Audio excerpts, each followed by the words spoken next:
I'm fired up. I'm happy to be here. It's nice to see a packed house. These are among my very most favorite topics in the entire world, and we have an extraordinary panel.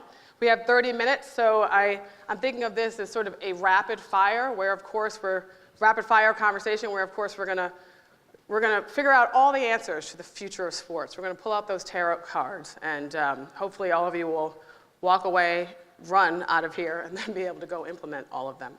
But as I said, we're gonna talk for about 20 minutes, and then we're gonna open it up for a couple of questions.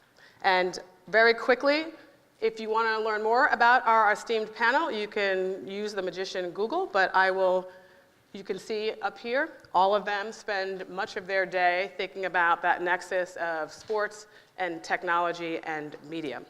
Sitting to my left here, we're going to start with Barry from the AP, and I'm going to ask all of them to tell us right now what they're most excited about right here at that nexus of emerging technology, media, and sports. What they're most excited about. Barry, at the AP, what's making you real happy these days when you think about emerging technology and where we're going? We're utilizing NLG quite a bit in partnerships with multiple companies. NLG?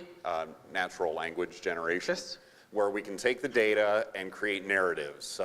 Nick with Automated Insights was in the last panel. They're one of our biggest partners in this. And so what it means is we can get you the not only the recap or preview, but we can also get you all sorts of analysis off the data automatically, which then frees up our journalist to be able to write the things that a robot, as we joke, can't give you.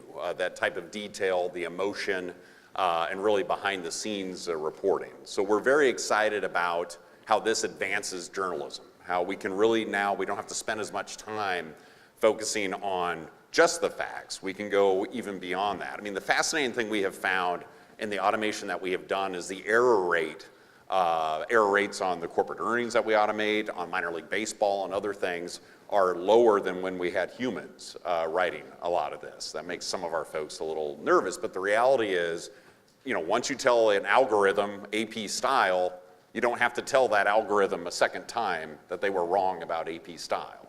So you really can craft it, get the basics out the door, which then allows our journalists really to take it to the next level.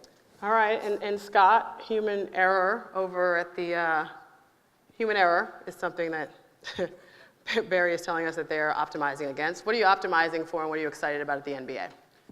Well, I mean, obviously there's a lot of initiatives we're working on at the NBA. I specifically focus on the fantasy sports and gaming sector, and I think one of the things that excites us is how much innovation is going into that sector. We've always been an embracer of fantasy sports. We know the engagement that brings, and that people who choose to play fantasy sports engage significantly more with our brand. They consume more content, they read more articles, they're more likely to be avid fans. And so we're really working with our partners, and obviously Verizon and Yahoo being one of them, to innovate around that. And how do we take what fantasy sports has built over the past 25, 30 years and create more integrated experience? And I think we've seen historically over the last few years a lot of data and analytics innovation in fantasy sports, and creating customized tools to help people set lineups and optimize their lineups and make trades and prepare for their drafts. But we see a lot of opportunity to integrate fantasy into the live game experience and integrate with content. And I think there's a lot of excitement around what that could be, and we're working closely with our partners at Yahoo and Verizon to figure out how do we deliver a customized experience to the fan during the live game, after the live game, that is personalized to them. And fantasy is a great way to do that. When you have a user's fantasy lineup, you know exactly what they're rooting for in any given day. And so how do we use that to create a personalized experience for them and integrate that with the live game experience? I apologize to Jeff because I'm going to skip you, because naturally we have to go to Jason from BattleFi, who's in the business of esports. That must be music to your ears, coming from the NBA. Tell us about what you're most excited about relative to your company that's basically on fire. Thank you.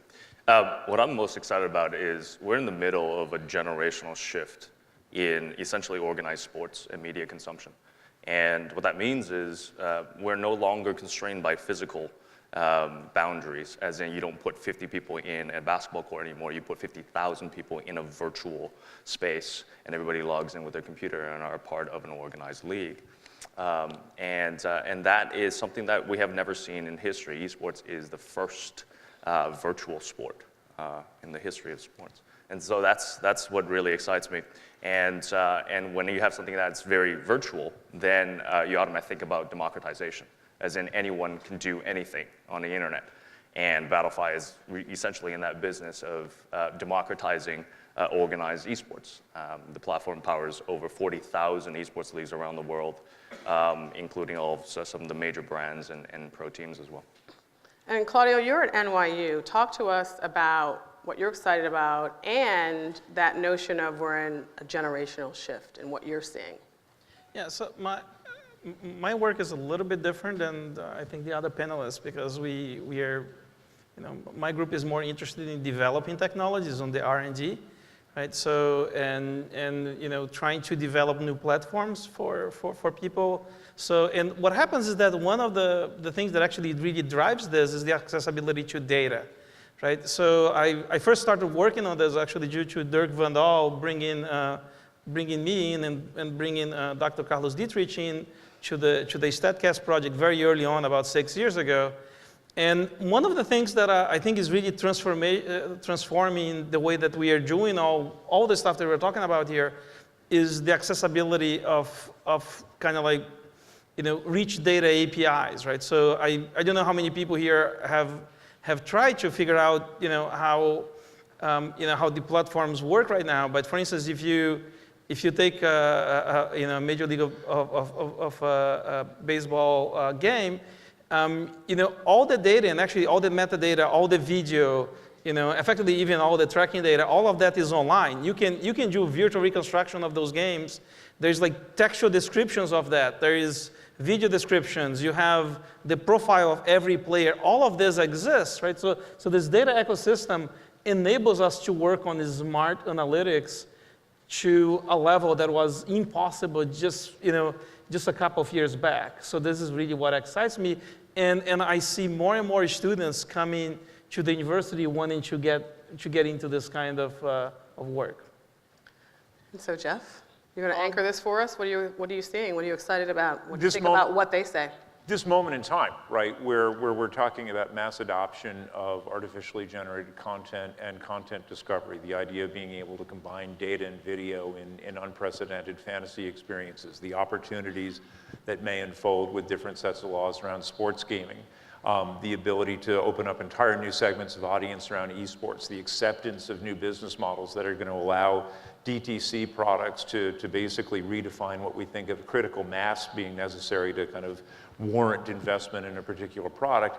And now let's all shift it to mobile, right? Now let's find an entirely better new means of delivering those products that actually works with the lives of the fans we're trying to hit. So this moment in time where all of this stuff is converging is going to be chaotic, and it's going to make for some crazy long days. But it also creates huge new opportunities to serve fans in unprecedented ways, and it makes this an unbelievable time to be in this industry. Well, I think that word chaos is a perfect transition, because the bottom line is we don't know where we're going, right? I mean, we're converging on a tremendous number of technologies, AI, VR, AR, computer visualization, all of these things, this big ingredient list that we can now combine in a variety of different ways, and that's what we're doing. So let's talk briefly before we then get to questions about what are some of the big challenges, right? Because getting consumers to engage right now, today, in this world of overwhelm is really difficult. So there's building the product, and then there's engaging with your consumer. So talk to us about what some of the biggest challenges are that you're facing in the near term. Let's just talk about right now, not in the future. Go ahead, Jeff. I mean, to me, there are three sets of challenges, right? You outlined two of them, which is how do we build products that are going to really resonate and get the level of support and adoption they want? What are the technological long poles we have to get through? From my perspective, actually, those are easy compared to sorting out the requisite rights issues that are going to be necessary to really solve those, right? We are entering into the middle of a series of long-term relationships that every rights holder has across the board, with television partners, with social partners, with brand partners, and being able to carve out a critical mass of differentiated experiences out of those vestigial relationships and time them to those other issues of market maturity and product identification, that's what makes this tricky. So basically you're talking about completely asynchronous rights cycles. At the same time, you're inventing new ways of serving consumers. So rights are the piece of this that don't get talked about enough. Can you give us an example, give us a hardcore example of that, of something that worked well or didn't work well, it doesn't matter, but just an example of what you mean? A perfect example is one of the most exciting components of a new publicly announced deal between Verizon and the National Basketball Association is an innovation fund that we get to work on. And the innovation fund will allow us to collaborate together in terms of creating some new user experiences that Scott alluded to earlier. But they have to work within the context of existing broadcaster agreements that the league has in place that are beyond lucrative with Turner and the Walt Disney Company. So basically trying to create kind of that intersection of what constitutes a meaty enough experience for us to really kind of jump in on, at the same time taking to mind previous commitments that the leagues have, not just with broadcast partners but with branded sponsors, makes for some tricky navigation. Scott, I'd love to ask a follow-up, but we are trying to jam in a lot of things. So you tell me, from where you're sitting, what are some of the biggest challenges you have right now?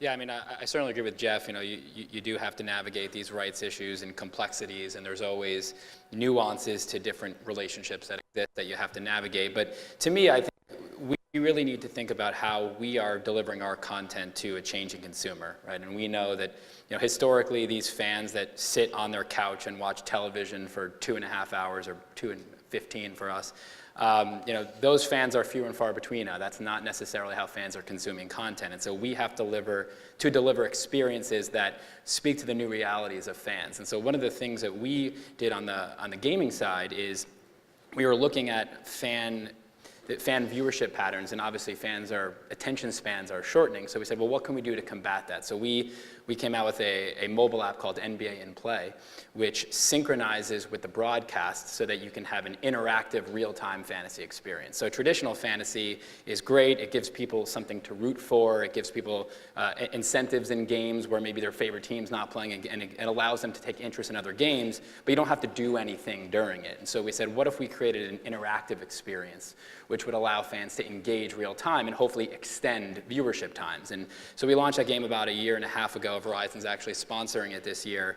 And it's been a pretty big success so far. And we've seen that people who play this game, since they're so engaged in making decisions in real time, they watch the game for 55% longer than the average viewing time of our games. So people that are engaged are watching for longer periods of time. And so it speaks to that original thesis of how do we engage our fans with an integrated experience between content and gaming to keep their attention spans. And I think the initial test case around this game proves out that if you give them that experience, and that's a lot of what Jeff and I are working on, that they will watch the game for longer periods of time. And yes, obviously you want to grow the number of fans, but if you're trying to grow ratings and consumption, the length of time can be just as important as the number of fans. I think we can all appreciate that. Length is critical to a lot of things.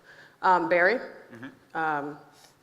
what keeps you up at night? Well, not really, but kind of. Well, it doesn't keep me up at night, but these guys have kind of touched on it, and that is the impact, I believe it's the impact of esports on traditional sports, and how traditional sports is going to have to adapt more to the esports model if it wants to survive long term, or if it wants to keep growing. The numbers out of esports are staggering, and it's because of the level of engagement involved in esports. I think the NBA is doing a great job in trying to get into that, but for us, for our standpoint, it's access. There are certain teams, certain sports that aren't as accessible, and as a result, you can see there's less engagement with the content that we even put out there. So I think one of the things traditional sports, the players' unions, everybody's going to have to either start to get on the same page on, and that is even more access. Because if I'm following a gamer I like, I can basically follow him almost 24/7. It's crazy, the level of access. And traditional athletes are going to have to either embrace that, or they're going to, over time, they're just not going to be as relevant. Claudio? I think the challenge of esports is slightly different than I think traditional sports, and we have a very distinguished panel of panelists who are very forward-thinking. And that's not very true in terms of mainstream. My biggest challenge is convincing my parents what esports is. Right? And so like I'll tell you a small story. When we first started, I went to the entire gaming industry and all executives on every single big publisher and told them about esports. And these guys are the ones who are making the games, that are becoming the next titles of esports. And the overwhelming feedback I got was, nobody watches other people play video games. And that's it, end of story. And today, The end. and today, video games is the largest content category on YouTube by far. Right? It is no longer about adoption. Esports has about 200 million and growing monthly active players worldwide. I think making it now probably the third or fourth largest sports category in the world, and it took about 5 years to get here. NBA, I think, took about 50 years to get to its size today. And so I think acceleration is an understatement. Different challenges. Claudio, when it comes to making new technology or thinking about the evolution of where technology is going, where do you see the challenges? In technology. Claudio, yeah. In technology. Yep. I actually think that the biggest challenge is getting, the workforce, trained workforce.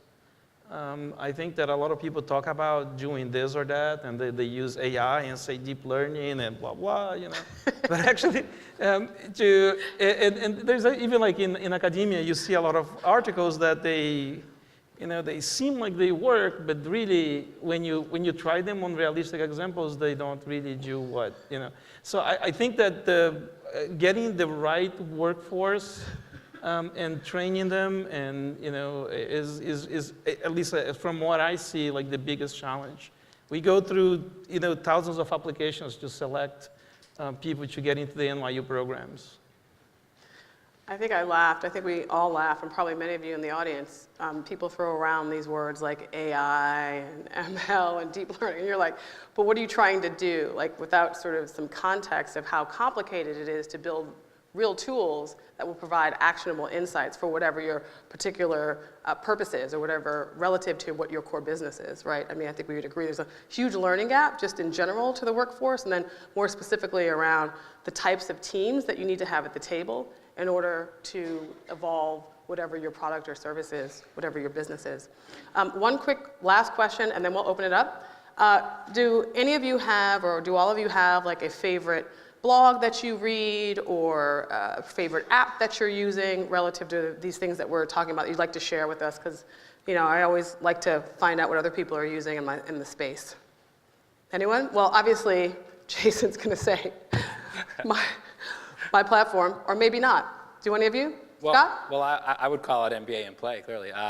It's a pretty cool, differentiated experience, and it really shows how engaging an interactive experience can be during the live broadcast. And I think that's the learning that we're trying to take, and what we're working on with Jeff is how do we give fans an interactive experience, adding on social elements, including live video, that really engages them for longer periods of time versus sort of the passive viewing. And Does it cost NBA? No, NBA in play? Correct. That's what we need? Play. Okay. Barry, you got one for us? I mean, just coming off the Winter Olympics, I was having fun with the Embassy Sports VR app. I think really all the, I've been eating up a lot of VR. I'm loving the impact that VR is going to have long term. I like the Follow My Lead documentary that was done with the NBA. I'm a big fan of 30 for 30 on ESPN and those types of pieces. And to think about it, that in 5 years we might be consuming a lot of that in a VR environment is pretty awesome. Jeff? As a consumer, I'm a big fan of a lot of the stuff that NBC is doing as well right now. Yeah. I mean, the sports that they're invested in line up well with me, and the ability to shift across device across a weekend is something that as a fan serves me incredibly well. Jason, Claudio? There's too many to name, I think, but I think there's a category of apps and technology that I think everyone should look forward to, which is imagine wearing a suit and being transformed into a virtual room where you can actually play a virtual sport that has physics completely changed, and people are watching you around the world with their Gear VR headsets, and tens of millions of people in this virtual stadium. That's coming in the future, near future. So regarding things to read, I like the Media Lab newsletters. They're really informative, and I like the fact that they tell you how long it's going to take you to read the articles so that you know what type of commitment you're making. And I also, for the people that are more in the tech side, the NYU Center for Data Science has an open newsletter to anyone that wants to sign up that is fairly detailed and talks about, it covers things throughout the whole country and the world on what is happening in data science. When new libraries come along, interesting lectures, even if it's not right here in New York City. All right, anyone have any questions for our panelist here? There's not a single question in, okay. I'm happy to keep talking. I thought I'd give somebody else a chance. Jason, thanks very much for speaking about the esports stuff, because I actually am a senior at LIU Brooklyn, and 6 months ago we actually had a panel on esports versus traditional sports and seeing where each side is going in respects of their companies and stuff. I know with esports you have to have a big social network following, because a specific this one guy from, I think the company's name was Spice, and he came to talk about the sports events. And is there a question? A question? What's your day-to-day operations as the CEO of Battlefly?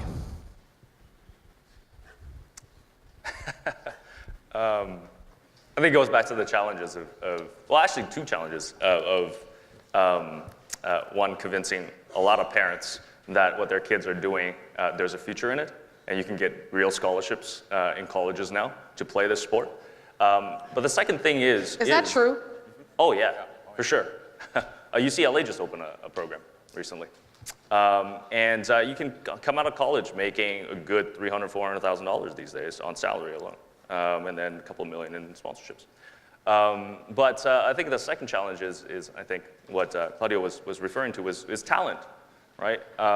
It's hard to find people who are passionate about this space, who understand the space, and can make a difference in this space.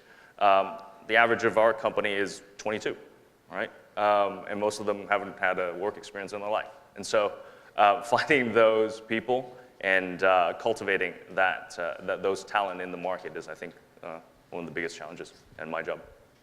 Anyone else? Question? Back here? I can just speak up or take a mic. This is for Scott. I'm curious how you feel about access to your live data. If that's something you guys hold kind of sacred, or do you feel like opening that up to a broader audience is going to spur innovation? Whoa. If that's going to spur innovation at a greater rate, I actually wrote this down. I can be more articulate.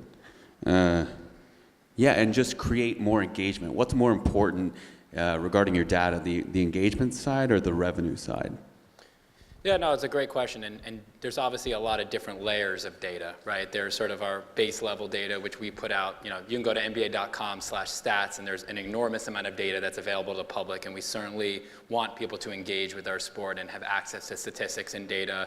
There's live data feeds, which can be something that you purchase. So we have a data distribution partner, Sport Radar. They sell our data to third parties, and then we also have new data that's still sort of being perfected on the player tracking side, where we're looking at sort of spatial analysis, XY coordinates, and Steve Helmuth, who's speaking later, can speak a little bit better to this. But look, I think we certainly want companies that are willing to innovate have access to our data. We're always open to having conversations, and I don't think that we keep our data walled off. I think there's certain data that we're happy to give away access to for the broader public and for companies. There's other data where maybe you need to have a little bit more of a direct relationship with our league, but I think it depends on how integrated an experience you want, how fast you feel you need the data, but we're always open to talking to companies. And I think one thing that the NBA, aside from the fact that I work there, is really good about is experimenting.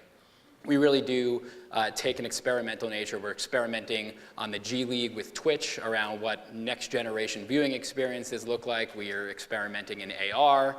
We're experimenting in VR. We've obviously been an innovator there. And so I think the NBA as an organization, and from our commissioner on down, is really open to experimenting with new technologies. And I'm sure if somebody has an idea that they think is really innovative, is going to engage people, we're always willing to have those conversations. Okay, I thought I saw a hand over here. Okay.